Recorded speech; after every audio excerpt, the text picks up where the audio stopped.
So I haven't done one of my quickie videos in a while, and I started playing this game called Arrow Flash. It was released in, let's see, North America in 1990, and it's great. The reason I actually caught my attention was it has nothing to do with DC, at least that I'm aware of. But Arrow Flash, that's why I had to have it for some weird reason. But it turns out it's a side-scroller shooter game, and kind of like RType style. And I actually really like RType, so I was going to give it a try. And I'm playing the first board. I'm not even recording the screen or anything. And I'm like, hey, this isn't too bad. I actually can play it. So I started recording the screen. Well, then level 2 came on, and it became much, much more difficult. But one of the things I really actually kind of liked about it, besides the fact that it had Arrow Flash as a name, is I always was kind of like a Robotech fan. When I was a kid, I remember watching it, causing me to be late to school a few times because I had to see the next episode's prelude before leaving the house. And this game is kind of like that. I mean, there have been some Robotech side scrollers that, I don't know, I just never was very good at them, didn't care for them, but really liked RType, and they seem to simulate that, but not as well. Well, this one actually did a pretty good job, especially when it stepped up the difficulty. For anyone who's really good at these games, they might not actually like the first level, because actually, if I can breeze through it without a problem, anyone can, on my first try even. But the second board, much, much more difficult. But the cool thing is you have a couple different things. You got your power-ups, like a lot of these games have. And the more you get, the better off you are.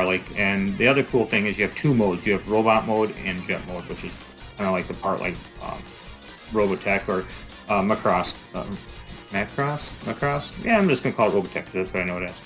But, yeah, so when you're playing, if you're in the robot mode, it's actually pretty neat, but you're a lot slower moving back and forth, which I noticed on the second level got me a lot. But what I do like is you get, in both forms, you have a different specialty weapon per se. So like when you're in robot form and you hit the C button on the controller, you get engulfed in a white flame and you're indestructible. So you can fly around the screen and just hit everything.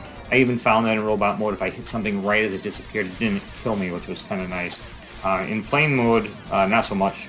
You get hit unless you have shields on, which give you 3 hits.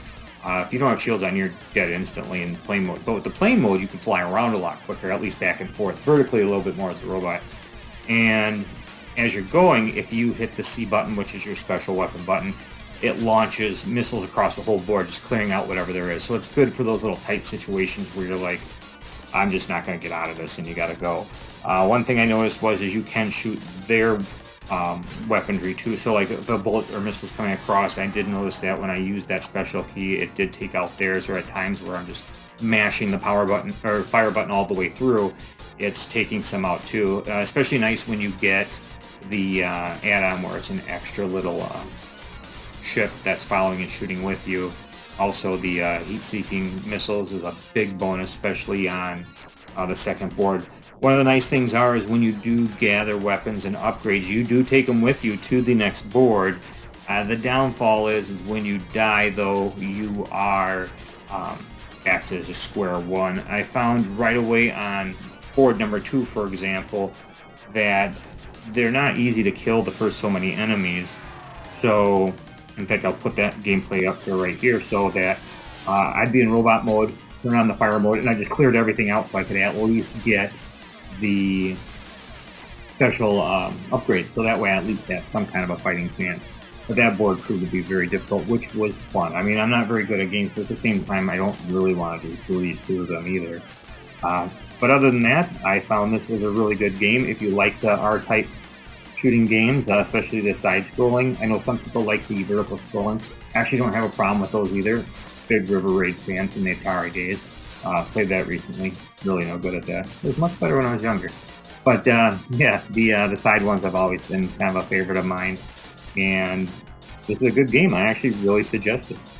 Otherwise, I hope you liked my video. Thanks.